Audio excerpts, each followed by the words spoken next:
अरिड़हं अक्टूबर 2007 कार हादसाने में शहीद थींदड़ सराड़ी भरिसां ॻोठ शाहनाज़ बुखारी वासी अलाह ॾितो ज़रदारी जी 16वीं वरसी वॾे अक़ीदत ऐं एहतराम सां मल्हाई वई। वरसी जे मौक़े ते ज़िला नवाब शाह ऐं तालका सकरन जे पाकिस्तान पीपल्स पार्टी जे क़यादत राज़ी ख़ान जमाली, गुलाम शाह लिगारी, फ़कीर मोहम्मद यूसुफ ज़रदारी, मीर हालार ख़ान जमाली, फरहान लिगारी ऐं ॿियनि अॻवाननि दरगाह शाहनाज़ बुखारी ते पहुची करे शहीद अलाह ॾितो ज़रदारी जी क़बर मुबारक ते गुलनि जी चादर चाढ़े हाज़िरी भरी। उन मौक़े ते शहीद जी वरसी जे मौक़े ते आयल पीपल्स पार्टी अॻवाननि ऐं शहीद जे वारसनि सिंध टीवी न्यूज़ सां ॻाल्हाईंदे चयो त रूह पैदा हुई तर मैं तेरा सलाम किता, अलस्त बि रब कुम रब के हाँ असां कालू भला दा कलाम किता, रूह हाँ रब को सिजदा किता असां इश्क ते अगू इमाम किता, हुण होर हमल को दौर नहीं नित विरद वजीफ़ा तेरे नाम किता। ही 11 अक्टूबर 2007 उहो ॾींहुं आहे जंहिं ॾींहुं असांजी शहीद राणी मोहतरमा बेनज़ीर भुट्टो ऐलान कयो पंहिंजी जलावतनी ख़तमु करे आऊं अचां थी पंहिंजे मुल्क पाकिस्तान जी सालमियत खे बचाइण ऐं जमहूरियत जी बका जे लाइ। उन सॾ ते लबैक ते उन टाइम जा उहे जाला मतवाला उन शमा ते अची मिड़िया हुआ जिते उन्हनि रहज़ननि घात हणी ऐं उन एॾे सारे वॾे इस्तक़बाल खे शादमाने खे खून में माना बदिलायो, जंहिंमें तक़रीबन 170 जे क़रीब वर्करनि ऐं वोटरनि ऐं पीपल्स पार्टी जे माण्हुनि जान जो नज़रानो ॾिनो। ऐं उन में त 20 खां मथे जेके आहिनि त उहे गुमनाम सिपाही हुआ जिन जे लाइ मोहतरमा बेनज़ीर भुट्टो पाण इहो चयो त मैं भुट्टो हूं तख़लुस ॾिनो।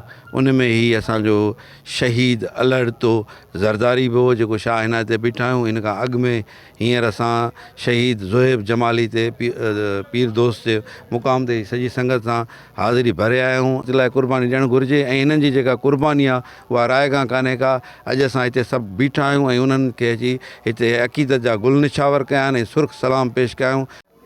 18 अक्टूबर जो ॾींहुं जेको शहीदनि जे हवाले सां यादि कयो वञे थो।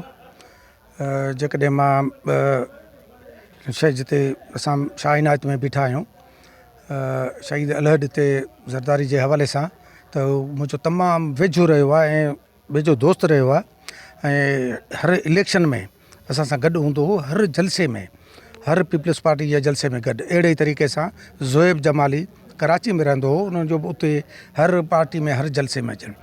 त पोइ उहो मोहतरमा जॾहिं आई ऐं उन पंहिंजी जमहूरियत खे क़ाइमु करण जे लाइ ग़रीबनि जे हक़नि खे उहो सभिनी खे सॼी दुनिया खे ख़बर आहे त उते ही जेके शहीद थिया शहीद अलाह ॾितो ज़रदारी ॿियो शहीद ज़ोहेब जमाली खां थी आयासीं।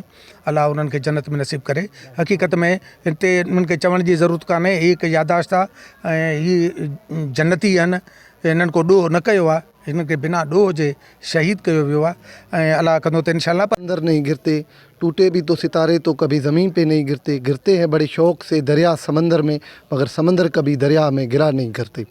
असांजे क़ाबिल एहतराम पार्टी जा वर्कर, पार्टी जा नोटेबल्स, पार्टी लीडरशिप अॼु शहीद खे यादि करण जे लाइ आई आहे। साईं वारनि जी ॾाॾे वारनि जी ॻाल्हि वांगुरु ही तससल आहे पार्टी जो। पार्टी हमेशह पंहिंजे माण्हुनि खे, आवाम खे, शहीदनि खे विसारियो न आहे, पार्टी छॾियो न आहे। पार्टी शहीदनि खे यादि कंदी आई आहे हर साल।